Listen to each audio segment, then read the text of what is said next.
कितना सुंदर प्रसंग आता है। युधिष्ठिर वन में जा रहे हैं, पांडव वन में जा रहे हैं, पांडव वन में जा रहे हैं। भगवान कृष्ण ने पांडवों को रोक लिया।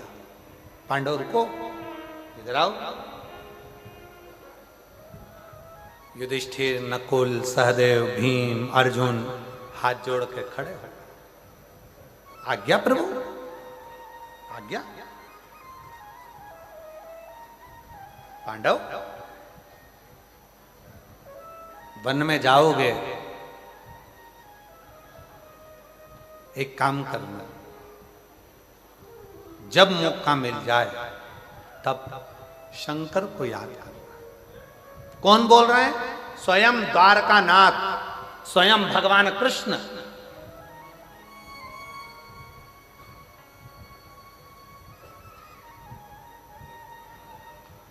स्वयं द्वारकानाथ बोल। महाराज, द्वारकानाथ ने कहा, पांडवों सुनो, युधिष्ठिर सावधान होकर सुनना। जो भगवान कृष्ण ने पांडवों को कहा, वो भगवान कृष्ण जो अगला जन्म लिए थे इससे पहले, ये तो द्वापर की बात है। त्रेता में जो भगवान राम बनकर आए थे, जब 14 वर्ष के लिए राम बन जा रहे थे, तब राम जी को दशरथ जी ने रोक लिया था। गुरु बाबा ने रोक कर कहा था, राम 14 साल के लिए बन जा रहे हो, एक काम जरूर करना, जब जब तुम मन में अशांति हो, दुख हो, तकलीफ हो, कष्ट हो, शंकर को याद करना। कौन ने कहा था? गुरु बाबा ने। राम जी 14 वर्ष के लिए बन गए तो गुरु जी कह रहे हैं कि शंकर को याद करना। दशरथ जी कह रहे हैं, राम 14 वर्ष के लिए बन जा रहे हो, तुम्हारा पिता तुम्हारे साथ नहीं रहेगा, तुम्हारा गुरु तुम्हारे साथ नहीं रहेगा, तुम्हारे साथ तुम्हारे रिश्तेदार नहीं रहेंगे। राम 14 वर्ष के लिए बन जा रहे हो, उस समय पर कोई साथ नहीं रहेगा। तब एक पार्थिव शिवलिंग का पूजन करना, शंकर की आराधना करना, शिव को याद करना। राम, अगर शंकर को याद करोगे तो तुम्हारी यात्रा कितनी भी कष्टप्रद हो, वो मंगलमय होती चली जाएगी, सारा दुख हरता चले जाएगा, सारा कष्ट मिटता चलेगा। महाराज, जो भगवान राम ने त्रेता में सुना था, वो राम भगवान द्वापर में कृष्ण बनकर आए। और दशरथ जी ने राम जी को शंकर का गुणगान गाने को कहा था। कृष्ण अवतार में जब भगवान राम कृष्ण बनकर आए, तो उन्होंने भी जो वन में जा रहे थे पांडव 14 साल के लिए, जो वन में जा रहे थे पांडव, वन विचरण करने के लिए जा रहे थे, भगवान को लगा कि मैं वन गया था तो मेरे पिता ने और मेरे गुरु ने शंकर की आराधना बताई थी, आज ये वन जा रहे हैं तो इनको शंकर की आराधना बता दी, आज इन्हें शिव की आराधना बता दी। त्रेता में राम जी वन जाते समय शिव की आराधना करते हैं। द्वापर में भगवान कृष्ण पांडवों को शिव की आराधना बताते हैं। सुनो पांडवों, भटकना नहीं, कष्ट कितना भी हो जिंदगी में, शिव को भूलना नहीं, शंकर का गुणगान करना।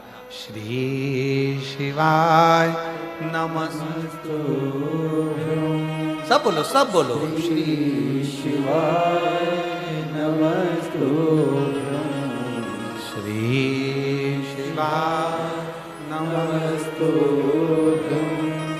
श्री शिवाय नमस्तु। शिव की आराधना करना। ए युधिष्ठिर, ए नकुल, ए सहदेव, ए भीम, ए अर्जुन, रुको। भगवान कृष्ण कहते हैं तुम बन जा रहे हो। त्रेता में मैं बन गया था राम बनकर, मेरे पिता ने मुझे शंकर की पूजन बताई थी, क्योंकि दुख को समाप्त करने के लिए शंकर का साथ चाहिए। संसार में ऐसा कोई नहीं जन्मा जिसकी जिंदगी में दुख नहीं आया, उस दुख को मिटाने के लिए शंकर का साथ चाहिए, शिव का। शंकर का।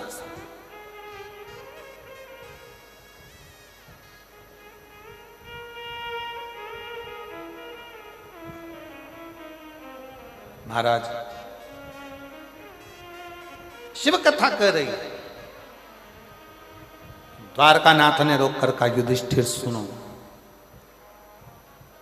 अर्जुन भूल जाए ना, याद दिलाना उसको, शंकर की पूजन करना है, शंकर की आराधना करना।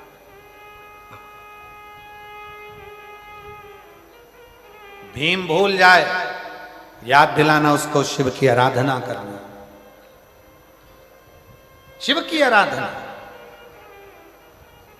और आज कहने में मदेश्वर नाथ जी के चरणों में बैठकर, सामने मेरे मदेश्वर बाबा बैठे हुए हैं जिनके चरणों में ये शिव पुराण की कथा हो रही है, दिल से कहना चाहूंगा एक आनंद के साथ,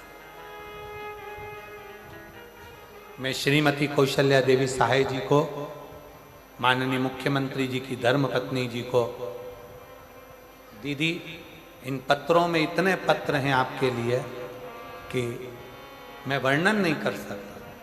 हम ज़्यादा आपके लिए पत्र पढ़ेंगे तो लोग कहेंगे कि दीदी के लिए इतने पत्र पढ़े जा रहे हैं, पर इन पत्रों में लोगों ने अपने हृदय का भाव लिखा। एक पत्र में एक माँ ने लिखा कि गुरुदेव,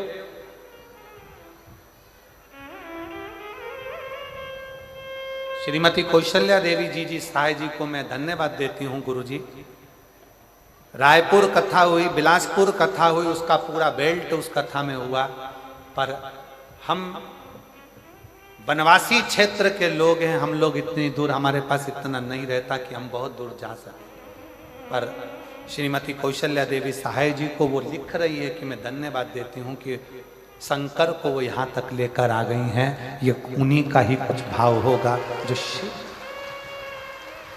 ये उन्हीं का।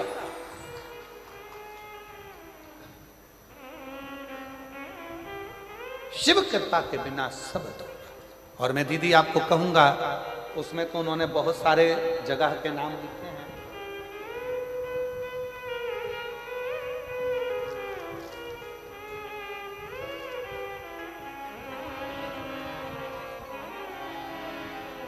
उन्होंने उस पत्र में बहुत सारी जगह के नाम लिखे हैं।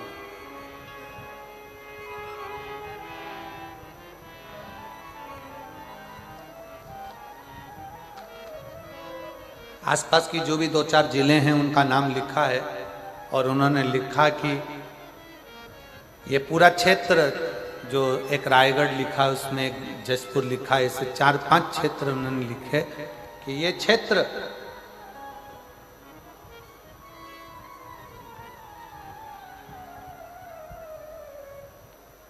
सब शंकर से बहुत दूर थे।